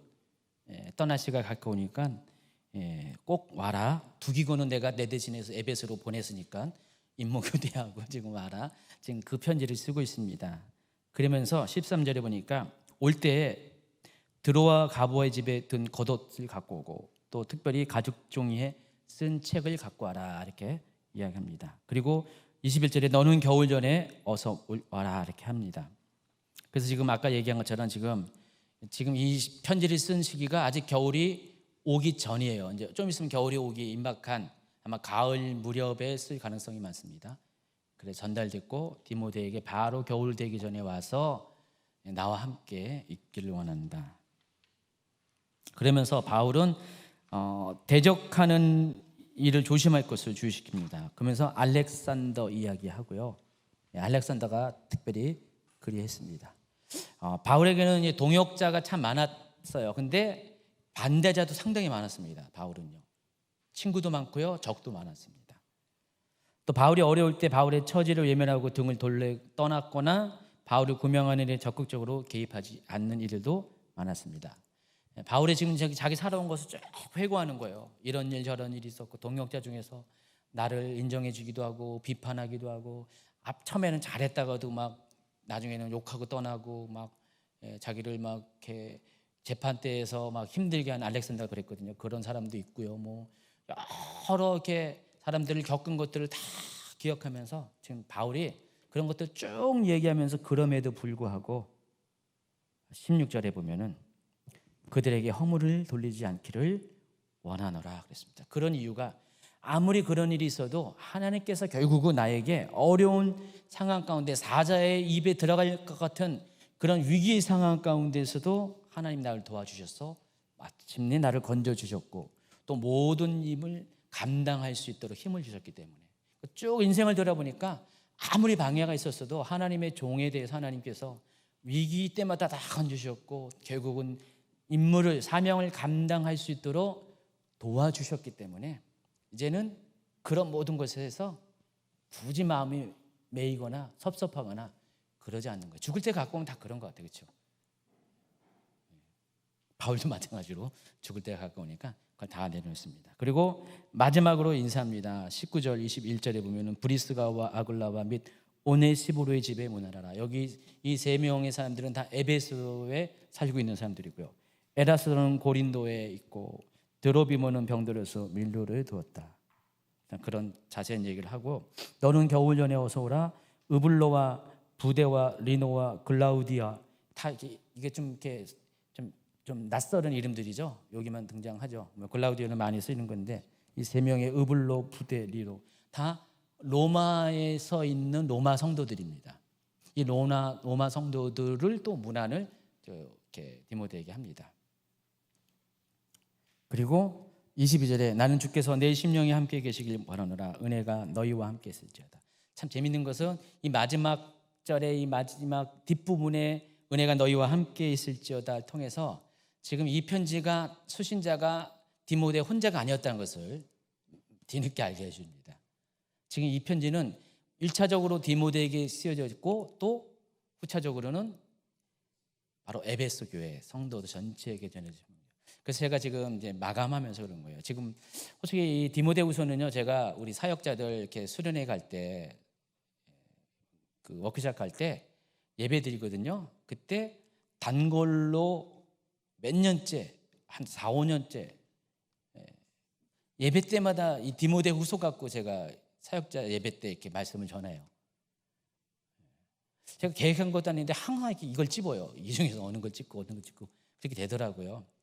사역자들에게 딱 최적화된 말씀인 거 맞죠? 근데 알고 봤더니 그것뿐만 아니라 모든 성도들도 다 들어야 되는 말씀이라는 것을 아시기 바랍니다. 여러분 오늘 들으면서 이건 내 얘기 아니야. 전도사님들 얘기야. 그렇게 들은 분이 계세요? 아닙니다. 이게 결국은 여러분 모두에게 들어야 되고 적용되는 말씀이라는 것입니다. 특별히 아까 그 중간에 있는 2장 후반부에 있는 24절, 25절, 26절 주의 종은 하면서 5가지의 조혜종이 해야 될 덕목들, 태도들 소개했잖아요. 한번 그렇게 한번 살아보실래요? 다투지 마시고. 여러분, 이렇게 조혜종은요, 여러분 모든 성도들은요, 다투면 안 돼요. 싸우지 마시라고요. 뭐 당연한 것 같고 왜 그러냐고요? 아니, 싸우니까 얘기하는 소리죠. 다툰 사람이 있어요. 다투지 마시고요. 참 여러분 온유하시길 바랍니다. 인내하시고요. 절제하시고 또 누군가에게 또 할 말은 또 말씀으로 사랑으로 또 이렇게 징계할 수도 있는 이런 어떤 성품들, 성숙함을 좀 나타내 보이시면은요. 여러분 거기다가 오늘 많이 강조한 게 뭐죠? 하나님 말씀. 하나님 말씀을 든든한 기초 위에 여러분 세워 가시면은요. 여러분 모두가 다 하나님이 금그릇처럼 사용하실 것입니다. 여러분은 깨끗하게 준비되게 스탠바이만 하세요. 하나님이 다 사용할 것입니다.